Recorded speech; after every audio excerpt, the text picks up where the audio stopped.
Instant வெந்தயக்களி powder வீட்டிலேயே ரொம்ப ஈஸியாக தயாரிக்கிறது எப்படின்னு நான் ஒரு லாங் வீடியோ போட்டிருக்கேன்.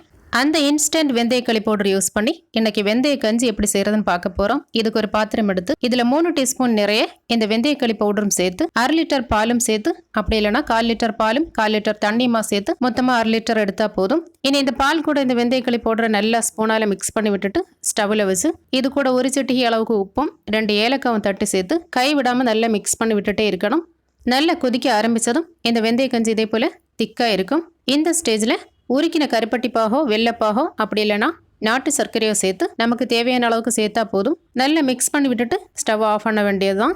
இப்படி ஒரு இன்ஸ்டன்ட் வெந்தயக்களி பவுடர் நம்ம வீட்டிலே தயாரித்து வச்சிட்டோம்னா நம்ம நினைக்கக்கூடிய டைம்ல வெந்தயக்களி வெந்தய கஞ்சி எல்லாம் ரொம்ப ஈஸியான முறையில் ரெடி பண்ண முடியும். இந்த இன்ஸ்டன்ட் வெந்தயக்களி பவுடர் ரெசிபி நம்ம சேனல்ல இருக்கு, தேவைப்பட்டா செக் பண்ணிக்கோங்க. இந்த ரெசிபி எல்லா பெண்களுக்குமே பயனுள்ளதா இருக்கும். வீடியோ பிடிச்சிருந்தா மறக்காம லைக் பண்ணுங்க.